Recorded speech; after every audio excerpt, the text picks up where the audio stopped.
Hi எல்லாருக்கும் வணக்கம். So இந்த தம்ப்நெயிலை பார்த்தே நீங்கள் கண்டுபிடிச்சிருப்பீங்க இது எந்த வீடியோன்னு. ஸோ ரொம்ப நாளைக்கு அப்புறம் ஒரு ரோஸ்ட் வீடியோ தான் நம்ம போட போகிறோம். ஸோ இன்றைக்கி நம்ம எந்த படத்தை பற்றி பார்க்க போகிறோன்னா, ஆல்ரெடி தம்ப்நெயிலில்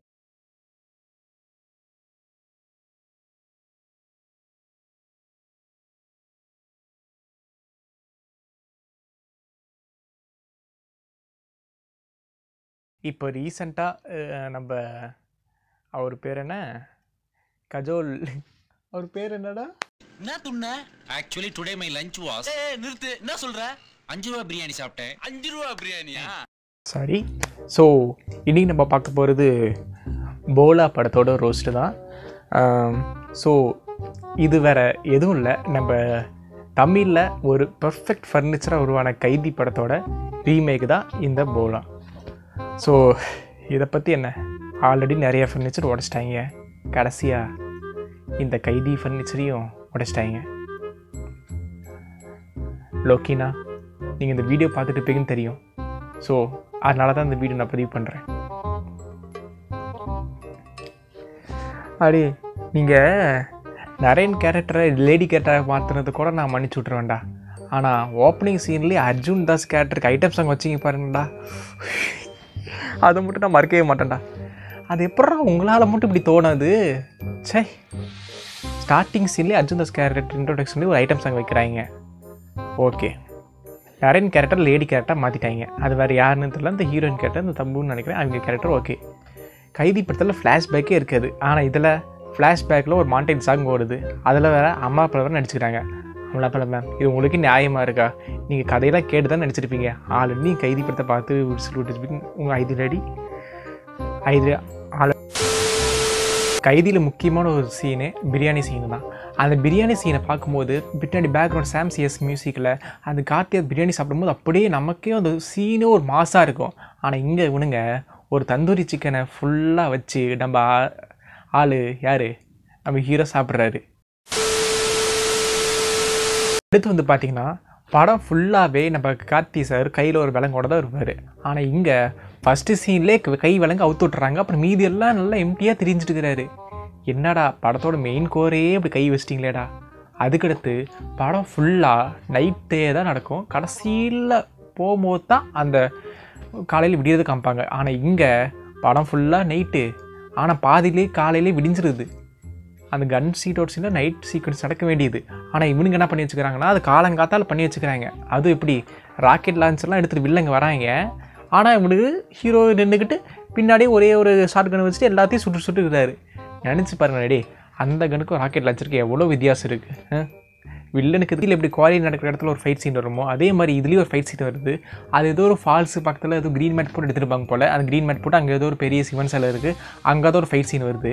அவங்க ஒரு ஃபைட் சீன் வரும் பாருங்கள், ஒரு சூடாக இதை எடுத்துகிட்டு வர வில்லன் கேங்கில் எல்லாத்தையும் போட்டு குத்திக்கிட்டே இருக்கிறாரு.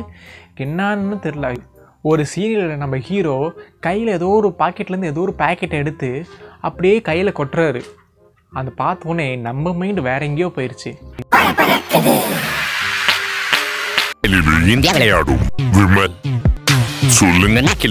சருக்கு வந்து ஒரே ஒரு ஹைலைட் சீன் தான் இருக்கும். அந்த 2 கேங்கை சுற்றி வளைச்சிருவாங்க. அவர் லாரி விட்டு இறங்கும்போது 10 வருஷத்துக்கு முன்னாடி நான் ஜெயிலில் இருந்தாங்கன்னா சரியும், 10 வருஷத்துக்கு முன்னாடி நான் என்ன பண்ணிட்டு இருந்தேன்னு தெரியாதுல்ல சார் அப்படின்னு சொல்லி இறங்கும்போது டேனான்னு சொல்லிட்டு பிஜிஎம் வரும். இங்கேயும் அதே மாதிரி சீன் வருதுங்க. 2 கேங்கு, ஒரு கேங்கு என்னடானா பாடி பில்டிங் மாதிரி உடம்பு ஃபுல்லாக எண்ணெய் தேய்ச்சிட்டு வராங்க. இன்னொரு கேங்கு என்னென்னா கூட அவங்க வந்தது இல்லாமல் கூட ஒரு சிறுத்தைப்புலி வேறு கூட்டிகிட்டு வராங்க. சிறுத்தைப்புலி என்ன பண்ணுது, நம்ம அஜய் தேவனை பார்த்த உடனே பயந்து ஓடிடுது. அட நிஜமா தாங்க, அது பாட்டுக்கு பயந்து ஓடிடுது. என்னடா டேய், இதெல்லாம் நியாயமாக படுதாடா? அப்போனா அவர் எந்த அளவுக்கு மிருகத்தனமாகன்னு காமிக்கிறீங்க. அப்புறம் ஒன்று எல்லாரும் அடியாளுங்க அடிக்கிறாங்க. அது அடியாளுங்க கடைசியில் பார்த்தா நம்ம தமிழ் இது பார்த்துக்கிட்டு அந்த அடியாளுங்க கடைசியில் அடி வாங்கிட்டு அப்புறம் அப்படியே போயிடுவாங்க. இங்கே வந்து அந்த அடியாளுங்க சார் ஒன்றுக்கு வருதுன்னு சார் சொல்லிட்டு அவர்கிட்ட பர்மிஷன் கிட்ட ஓடுறாங்க. எந்த அளவுக்கு அடியாளுங்க டம்மியாக ஆக்கி வச்சுருக்கீங்களா டே, இதை ஃபஸ்ட்டு நிறுத்துங்கடா. ஏங்கடா பார்த்தோன்னா கூடவே ட்ராவல் பண்ண அந்த காமாட்சிங்கிற கேரக்டரு நம்ம தமிழில் பார்த்தீங்கன்னா கேபிவிதினா நல்லா ரோல் பண்ணியிருப்பார், நல்ல சப்போர்ட்டிங் ரோலாக பண்ணியிருப்பார். இங்கே ஹிந்தியில் நடித்தவர் அவரும் நல்லா பண்ணியிருப்பார். அவரும் அந்த காமெடி அதெல்லாம் கொஞ்சம் நல்லா பண்ணியிருப்பார். இன்னொன்று பார்த்திங்கன்னா அந்த போலீஸ் ஸ்டேஷன் சீனு, அந்த போலீஸ் ஸ்டேஷனில் ஒரு குரூப் ஆஃப் ஸ்டூடெண்ட்ஸ் இருப்பாங்க, கூட அந்த ஜார்ஜ் பிரியன் சார் அவரோட சீன்லாம் கொஞ்சம் இருக்கும். ஸோ அவர் வர சீன்லாம் அதுவும் நல்லாயிருக்கும். அது வந்து ஹிந்திலையும் இந்த ஹிந்தி வெர்ஷன் பார்த்திங்கன்னா அதுவும் நல்லா ஓரளவுக்கு ஒர்க் அவுட் ஆகிடுச்சு. ஓரளவுக்குல கரெக்டாக அதுக்கு ஈக்குவலாக இல்லைனாலும் அது ஓரளவுக்கு ஒர்க் அவுட் ஆகிடுச்சு. ஆனால் இங்கே கைதியில் பார்த்திங்கன்னா ஒரு சில டைமு நம்ம அஜய் தேவகன் லாரி ஓட்டுறாரு, ஒரு சில டைமு நம்ம தபூர் லாரி ஓட்டுறாங்க, மாற்றி மாற்றி லாரி ஓட்டிக்கிறாங்க. நம்ம தமிழில் பார்த்திங்கன்னா நிறைய கேரக்டர் வந்து லாரியே ஓட்டாது, அவருக்கு லாரி ஓட்டவே தெரியாது. ஆனால் அந்த ஒரு சில அந்த சேசிங் சீன் இருக்குது பார்த்திங்களா, பின்னாடி ஒரு வேனு அப்புறம் லாரி அப்புறம் பின்னாடி கார்லாம் சொல்லி சேசிங் சீன் வருது பார்த்திங்களா, அதே மாதிரி சேசிங் சீன் வருது. ஆனால் அது சேசிங் பதிலாக தான் அந்த பைக் சீன் நான் முன்னாடி சொன்னது பார்த்திங்களா, அந்த பைக் சீன் வருது. அந்த பைக் சீனில் என்னதுன்னா அவங்களை அடிக்கிறதுக்காக நம்ம ஹீரோ வந்துட்டு வெளியிலேருந்து குதிச்சு பைக்கெலாம் எடுத்துகிட்டு ஓட்டிகிட்டு இருக்காரு. அந்த பைக் ஓட்டுற கேப்பில் நம்ம ஹீரோயின் அந்த டரைன் கேரக்டர் தான் எடுத்து வண்டி ஓட்டிகிட்டு இருக்கு. டேய் இதெல்லாம் நியாயமாடா, எந்த கதையை எப்படிலாம் கெடுத்து வச்சுக்கிறீங்க. அண்ட் படத்தில் முக்கியமான ஒன்று ஃப்ளாஷ்பேக் சீனை அப்படியே வாய்ஸ் ஓவர்லேயே காத்தி சொல்லுவார், அந்த எமோஷன் நல்லா கனெக்ட் ஆகிருக்கும். ஆனால் இங்கே அந்த ஃப்ளாஷ்பேக் சீனை பார்த்தீங்கன்னா ஒரு மாண்டேஜ் சாங் வச்சுக்கிறாங்க. அந்த மாண்டேஜ் சாங்கு எதுக்கு இருக்குன்னு என்ன கருமத்துக்கு இருக்குன்னே தெரிலைங்க. அந்த மாண்டேஜ் சாங்கு எதுக்குன்னே ஒன்றும் புரியல. ஃபஸ்ட்டு சீனில் அமலாபாலை பார்க்குறாரு, அப்புறம் அடுத்த சீனை பார்த்தா அமலாபாலை கல்யாணம் பண்ணிக்கோங்கிறாங்க, அப்புறம் திடீர்னு அந்த ஃப்ளாஷ்பேக்கு ஒன்று கைதி படத்தில் பார்த்தீங்கன்னா நம்ம ஹீரோ கார்த்தி ஒரு சிம்பிளாக ஒரு இன்ட்ரோ ஜஸ்ட் ஜீப்லேருந்து இறக்குற மாதிரி ஒரு சிம்பிளான இன்ட்ரோ வந்து வச்சுருப்பாரு. ஆனால் இங்கே நம்ம வடக்கன்ஸு நம்ம சும்மா விடுவாங்களா, அவங்க ஹீரோ இன்ட்ராவை கவாட்டுக்கு அடியிலேருந்து கேமரா போகுதுங்க. ஹீரோ ஜெயிலேருந்து ரிலீஸ் ஆகிறாரு. இதில் ஜெயிலேருந்து ஒருத்த வேறு கதை சொல்லிட்டு இருக்கிறான். அவர் யார் தெரியுமா, அவரை நின்னா அவர் அடித்தாரா மூச்சு கூட விட மாட்டார், அவர் அடி ஒவ்வொன்றும் இடி மாதிரி இருக்குன்னு சொல்லிட்டு இங்கே ஒருத்த மில்ல பண்ணிட்டு இருக்கிறான். இந்த பில்டப்பெல்லாம் உங்களுக்கு தேவையா சார்? கதைக்கே தேவை. படத்தில் இன்னொரு மெயின் கதாபாத்திரம் அந்த அடைக்கலம் தான். கடைசியில் அந்த அடைக்கலம் வந்து ஜெயில் இருப்பார், ஒரு அந்த மாதிரி காட்டியிருப்பாங்க. கடைசியில் டெல்லி அந்த எல்லா காலேஜ் ஸ்டூடெண்ட்ஸையும் தப்பிக்க விட்டுரும் போது கடைசியில் இந்த டெல்லிக்கும் அந்த அடைக்கலத்துக்கும் ஒரு ஃபேஸ் ஆஃப் சீன் இருக்கும். அப்படியே 2 பேர் கண்ணிலே பார்த்துப்பாங்க, 2 பேருக்குள்ளே ஏதோ ஒரு இன்டென்ஸ் இருக்கிற மாதிரி ஒரு காட்டியிருப்பாங்க. அது ஜஸ்ட்டு ஒரு ஃபியூ செகண்ட்ஸ் தான் இருக்கும், அப்படியே போயிடுவாங்க. அப்புறம் அந்த படம் முடியும் போதும் அந்த அடியாளுக்கெல்லாம் கேட்பாங்க யாருன்னு அவன் சொல்லிட்டு அந்த அடைக்கலம் அந்த கேரக்டர் சொல்லுவான், அவன் பேர் டெல்லி அப்படின்னு சொல்லிட்டு. அப்புறம் அந்த மியூசிக் டேனானா டேனானா நன அப்படின்னு ரைஸ் ஆகும். அப்படியே ஒரு செம்ம கூஸ் பம்ப்ஸாக இருக்கும். ஆனால் இங்கே அந்த வடக்கன்ஸ் என்ன குதறி வச்சுக்கிறாங்கன்னா, நம்ம அஜய் தேவகன் அந்த அடைக்கலம் கேரக்டர் பார்த்த உடனே பயந்துட்டு போய் பின்னாடி போயிடுறான். அந்த அடைக்கலம் கேரக்டர் பார்த்தாலே ஏதோ கரடி கக்கூஸ் போன மாதிரில ரியாக்ஷன் தரான். அவனை பார்த்தாலே ஒரு வில்லன் ஃபீலே வரமாட்டேங்குதுங்க. அதுதான் உண்மையிலே நான் சொல்லணும். அவனை பார்த்துட்டு சுத்தமாக வில்ல மாதிரி தெரில. நம்ம அஜய் தேவகன் பார்த்தோன்னா பின்னாடி போயிடுறான், கணத்தில் கை வச்சுட்டு பின்னாடி போய் பயந்து போய் உட்காந்துக்கிறான், மண்டைகள்லாம் வேர்க்குது அவனுக்கு.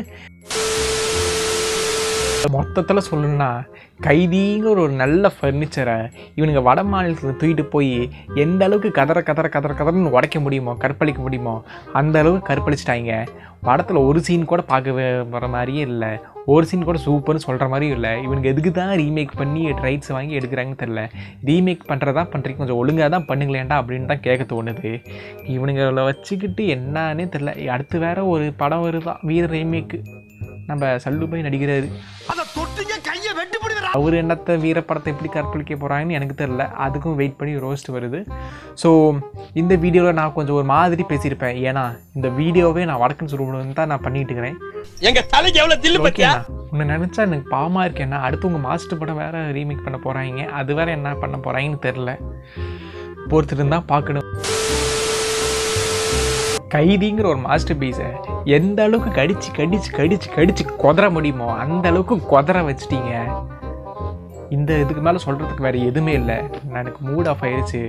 யாரையாவது நீங்கள் பழி வாங்கணும்னு நினச்சிங்களா, அவங்கள ஒரு ரூமில் அடைச்சி இந்த போலா படத்தை ஒரு 10 தாட்டி போட்டு காமிங்க, ஆட்டோமேட்டிக்காக அவங்களே செத்துருவாங்க. அது கைதி ஃபேன்ஸ் குறிப்பாக நீங்கள் இந்த படத்தை பார்த்துடாதீங்க. ஏன்னா டென்ஷனில் நீங்கள் அவன் டேரக்டரோட வீடு தேடி எங்கே தேடி போயாவது குத்தி கண்டிப்பாக கொலை பண்ணுறதுக்கு வாய்ப்பு இருக்குது. ஸோ கைதி ஃபேன்ஸ் யாரும் இந்த படத்தை பார்க்காதீங்க. அதை தான் நான் உங்களுக்கு சொல்ல வேண்டியது. உங்களுக்கு பிடிச்சி லைக் பண்ணுங்கள், ஷேர் பண்ணுங்கள், கமெண்ட் பண்ணுங்கள். மறக்காமல் 5 ரூபா பிரியாணிக்கு சப்ஸ்கிரைப் பண்ணியிருக்கேன். மீண்டும் உங்களை இன்னொரு ரோஸ்ட் வீடியோவில் பார்க்குறேன். நன்றி, வணக்கம்.